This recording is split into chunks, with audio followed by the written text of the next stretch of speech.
लेकिन हम कांवड़ यात्राएं चल रही हैं, जरा योगी की माँ ने अगर दूध पिलाया है तो मैं चैलेंज कर रहा हूँ, जरा लगा के दिखाए ना वही ऑर्डर। अगर कानून है तो सबके लिए बराबर है ना भाई, या इस देश में हिंदुओं के लिए कानून अलग है और मुसलमानों के लिए कानून अलग है कि मुसलमान तो सड़क पर नमाज नहीं पढ़ सकेगा, लेकिन कांवड़ियों के लिए आप जो है ट्रैफिक बंद कर देंगे, पूरा रोड बंद कर देंगे। दूसरी तरफ जो है 10 मिनट के लिए अगर कोई नमाज पढ़ ले तो वो जुर्म है। असल इससे क्या पता चलता है कि आपके दिमाग में जो नफरत का गोबर घुसा हुआ है, असल चीज वो है। सड़क पर नमाज क्यों? मस्जिदें नहीं है क्या? मस्जिदों में नमाज तो सड़क पर कांवड़ की जो है वो सारे तंबू क्यों, वो सारे डेरे क्यों, वो पुष्प वर्षा क्यों? मेरा सवाल ये, हम भारतीय नहीं है क्या? नमाज पर तो विवाद पिछले 7-8 साल से पूरे हिंदुस्तान में छिड़ा हुआ है। तो योगी साहब ने तो बड़े तन तना करके जो है कहीं नहीं होगी, मस्जिदों के बाहर नमाज नहीं होगी, ईद की नमाज नहीं पढ़ी जाएगी, पुलिस लगा दी, नहीं तो डीएम एसएसपी की खैर नहीं है। लखनऊ के लुलु मॉल में नमाज पढ़ने को लेकर एक बड़ा विवाद छिड़ गया है। लखनऊ का वही लुलु मॉल के जिस मॉल का उद्घाटन उत्तर प्रदेश के मुख्यमंत्री योगी आदित्यनाथ ने किया था, उस मॉल में कुछ लोगों ने नमाज अदा की और उसी पर हिंदूवादी संगठनों ने कहा कि हम सुंदरकांड और हनुमान चालीसा का पाठ करेंगे अगर नमाज बंद नहीं कराई गई। मेरे साथ पूरे मामले पर बातचीत करने के लिए सीनियर जर्नलिस्ट अब्दुल रहमान आबिद मौजूद हैं।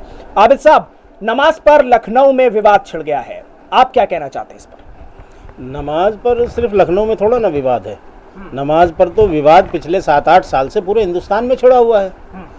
आप जो है 10 मिनट के लिए जुमे की नमाज लोग मस्जिद में जब ओवर हो जाते हैं तो अगर 100, 200, 500 आदमी आधी सड़क पे भी कहीं आ जाते थे, चटाई बिछा के नमाज पढ़ ली, 10 मिनट नहीं लगते उस काम में, ज़्यादा से ज़्यादा 10, 12, 15 मिनट लगे, बहुत ज़्यादा लगे, और अपने घर को चल देते थे। सब पर पाबंदियाँ लगा दी गई। तो नमाज पर तो बहस आज से थोड़े ना चल रही है, कई सालों से चल रही है। अब तो 2 साल से या 1 साल से जो है मुस्तकिल पाबंदी लगा दी गई इस काम पे, और योगी साहब ने तो बड़े तन तना करके जो है कहीं नहीं होगी, मस्जिदों के बाहर नमाज नहीं होगी, ईद की नमाज नहीं पढ़ी जाएगी, पुलिस लगा दी, नहीं तो डीएम एसएसपी की खैर नहीं है। और वही योगी जो है, अब हम किसी धर्म की किसी भी पूजा पद्धति पर कोई एतराज़ नहीं करना चाहते, लेकिन हम कांवड़ यात्राएं चल रही हैं, जरा योगी की माँ ने अगर दूध पिलाया है तो मैं चैलेंज कर रहा हूँ, जरा लगा के दिखाए ना वही ऑर्डर। अगर कानून है तो सबके लिए बराबर है ना भाई, या इस देश में हिंदुओं के लिए कानून अलग है और मुसलमानों के लिए कानून अलग है कि मुसलमान तो सड़क पर नमाज नहीं पढ़ सकेगा, लेकिन कांवड़ियों के लिए आप जो है ट्रैफिक बंद कर देंगे, पूरा रोड बंद कर देंगे, और एक नहीं अनेकों रोड जाम कर देंगे, बंद कर देंगे बिल्कुल, और एक दिन के लिए नहीं, 10-10, 15-15 दिन के लिए लगातार, 20-20 दिन के लिए लगातार। अगर हिम्मत है और अपनी माँ का दूध पिया है, वाकईतन योगी हो, तो करो, लगाओ अब वही कानून, लगाओ वही पाबंदी, अगर हिम्मत है तो। नहीं तो सड़क पर नमाज क्यों? सड़क पर नमाज क्यों? मस्जिदें नहीं है क्या? मस्जिदों में नमाज तो सड़क पर कांवड़ की जो है वो सारे तंबू क्यों, वो सारे डेरे क्यों, वो पुष्प वर्षा क्यों? मेरा सवाल ये, हम भारतीय नहीं है क्या? हम इस टैक्स नहीं देते? हम बिस्किट खरीद के लाते हैं, मसाला खरीद के लाते हैं, हम साबुन खरीद के लाते हैं, तेल खरीद के लाते हैं, टैक्स नहीं लेती क्या गवर्नमेंट हमसे? हम इस देश के नागरिक नहीं है क्या? अगर हम नागरिक हैं, हम कहते हैं कि हमारा भी उतना ही हक है हर चीज पर जितना दूसरे किसी आदमी का, जितना योगी का हक है उतना अब्दुल रहमान आबिद का हक है। तो आपने मस्जिदें तो बना रखी है ना आबिद साहब, फिर जरूरत क्यों पड़ती है कि सड़क पर नमाज पढ़ी जाए या सार्वजनिक स्थानों पर नमाज पढ़ी जाए? चलिए कांवड़ यात्रा की बात आप कर रहे हैं, तो वो तो यात्रा है, वो तो एक जगह से दूसरी जगह जाएंगे, तो एक जगह से दूसरी जगह जो है वो सारा रोड जाम करके और वहां तंबू लगा करके जाए जाते हैं क्या? बताइए मुझे, कहाँ का है ये? दुनिया में कहीं किसी भी ऐसी कोई है यात्रा कि पूरा का पूरा रोड जो है जाम कर दिया जाए, बैन कर दिया जाए वहां पर ट्रैफिक? और आप दूसरी तरफ जो है 10 मिनट के लिए अगर कोई नमाज पढ़ ले तो वो जुर्म है। असल इससे क्या पता चलता है कि आपके दिमाग में जो नफरत का गोबर घुसा हुआ है, असल चीज वो है। मेरा जो एतराज है वो इस बात पर है, वो इस बात पर नहीं है कि आप सड़क पर नमाज क्यों रोकते हैं।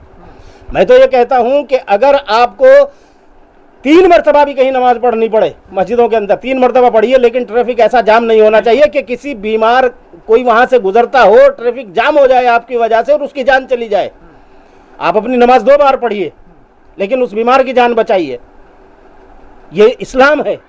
लेकिन आपके जहन में जो नफरत का गोबर घुसा हुआ है, असल एतराज उस बात पर है कि जब आप मुसलमान की नमाज के लिए एक कानून की व्यवस्था बनाते हैं तो फिर दूसरे के लिए दूसरी व्यवस्था क्यों है? बराबर होनी चाहिए, बराबर होनी चाहिए। अच्छा, जिन लोगों ने लुलु मॉल में नमाज पढ़ी उनको सही मानते हैं? और किसी भी सत्ता में रहने वाले किसी भी मुखिया का, चाहे वो मुख्यमंत्री हो चाहे वो प्रधानमंत्री हो, उसका जो है सत्ता धर्म यही होता है कि वो सबको कानून की एक ही नज़र से देखे। अगर उसके दिमाग में कहीं भी दो तरह की नफरत बैठी हुई है तो वो आदमी सच्चा हुक्मरान नहीं है। लुलु मॉल में जिन लोगों ने नमाज पढ़ी, जिस मॉल का उद्घाटन योगी आदित्यनाथ ने किया, यूसुफ नाम है जिसके मालिक का, जिनका ये मॉल है, बड़े बड़े बिजनेस उनके फैले हुए हैं, स्लाटर हाउस भी हैं उनके, तो एक तरफ योगी आदित्यनाथ तो उस मॉल का उद्घाटन कर रहे हैं। आप मुझे ये बता दीजिए कि जिन लोगों ने नमाज पढ़ी है उस मॉल में और अब हिंदूवादी संगठन कह रहे हैं कि हम सुंदरकांड और हनुमान चालीसा का पाठ करेंगे, अब मुझे बताइए कि क्या ये नया विवाद शुरू नहीं कर दिया? क्यों वहां नमाज पढ़ी गई? अगर पढ़ी गई तो क्यों, और अगर नहीं पढ़ी जानी थी तो क्यों, और सही है या गलत?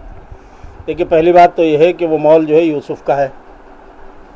अगर अब्दुर्रहमान आबिद का कोई मॉल है या कोई दुकान है या कोई फैक्ट्री है या कोई भी जगह है, वो अगर मेरी है, मैं अपनी में नमाज पढ़वाऊँ या पूजा करवाऊँ, आप होते कौन है उस पर शोर मचाने वाले? नहीं, स्थान तो सार्वजनिक है वो। नहीं, सार्वजनिक है भाई, मैंने बनाया है ना। आपको खरीदारी करनी है, आप खरीदारी करके जाइए, मेरी मर्जी है, मैं अपनी में नमाज पढ़ाऊं या पूजा कराऊं, आप होते कौन है उसमें चूचरा करने वाले? तो अगर उनको इतना ही वो था तो उन्हें एक स्थान ऐसा तय करना चाहिए था। अगर वो यूसुफ हैं जैसा कि आप कह रहे हैं, तो उनको एक स्थान ऐसा तय करना चाहिए था कि जहां वो मुसलमानों के लिए नमाज की व्यवस्था करें, सार्वजनिक स्थान पर क्यों? वो बात उसूली तौर पर आपकी एक हद तक सही है, लेकिन मैं ये कह रहा हूँ, मैं दूसरे उसूल की बात कर रहा हूँ कि जब मालिक मैं हूँ उस जगह का, मैं उसके कोने में नमाज पढ़ूं या उसके बीच में नमाज पढ़ूं, मालिक मैं हूं ना, मेरी मर्जी। मैं अपने मेहमानों को, मेरे मेहमान है उसमें जो लोग आए हैं, वो मेरी मर्जी है कि मैं कहाँ उनको नमाज पढ़ने की सुविधा देता हूँ या कहाँ इजाजत देता हूँ। आप उसमें कौन होते हैं आकर के बीच में टंगाड़ आने वाले के लाठी लेके आप खड़े हो जाएंगे कि यहाँ ये नहीं होगा, नहीं तो मैं ये करूंगा। ये सब जो हो रहा है असल में ये सत्ता के पुष्टपनाही पे हो रहा है।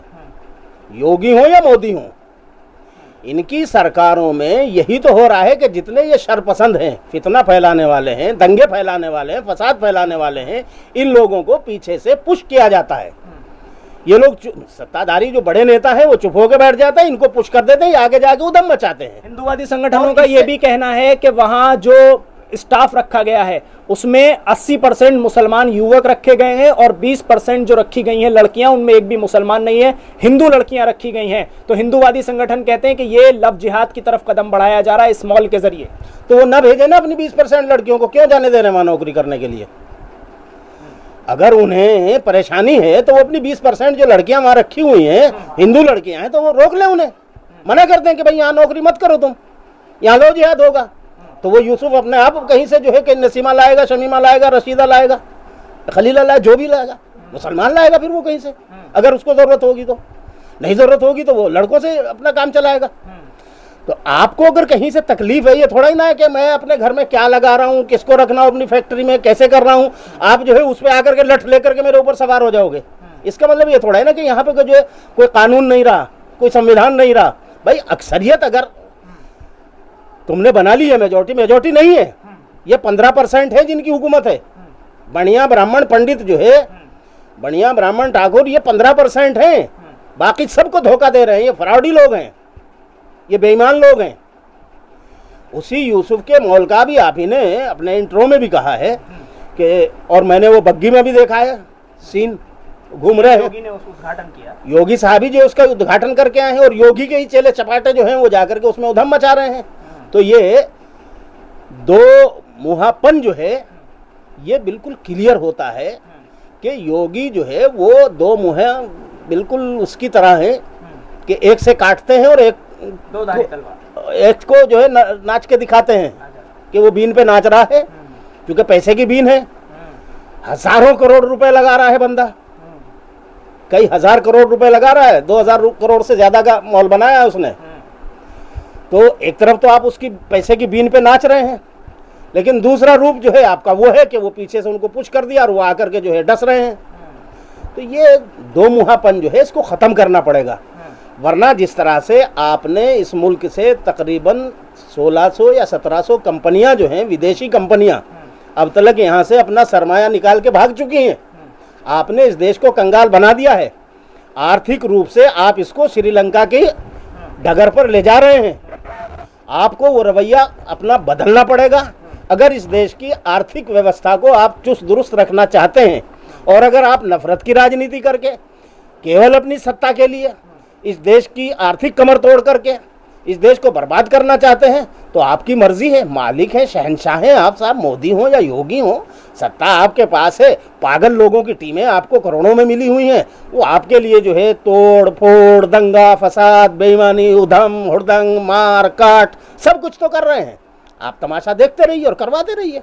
तो हमारे साथ इस वक्त मौजूद थे अब्दुल रहमान आबिद, जो कि सीनियर जर्नलिस्ट हैं। उन्होंने साफ साफ लफ्जों में कहा है कि देश में नफरत की राजनीति से कोई भला नहीं होने वाला है और नमाज पर विवाद ये पहला नहीं है। इससे पहले भी जहां जहां नमाज हुई, मिसाल के तौर पर गुड़गांव की बात कर ली जाए या फिर सार्वजनिक स्थानों पर नमाज पढ़ने पर उत्तर प्रदेश के सीएम योगी का सीधा सीधा आदेश हो कि डीएम की फिर खैर नहीं कि अगर सड़कों पर नमाज हुई। तो अब जिस मॉल का उद्घाटन योगी आदित्यनाथ ने किया है उसी में नमाज हुई है और अब उस नमाज को लेकर इतना बड़ा विवाद फैल गया है कि जो हिंदूवादी संगठन है उन्होंने साफ साफ कह दिया है कि हम यहाँ सुंदरकांड और हनुमान चालीसा पढ़ेंगे और ऐसा हो भी रहा है। तो अब देखना है कि क्या इसी तरह से ये पूरा मामला आगे बढ़ता रहेगा, जो कि लगातार तूल पकड़ रहा है, या फिर हिंदूवादी संगठनों को समझाकर और उन पर कार्रवाई करके उन्हें एक तरफ अलग कर दिया जाएगा।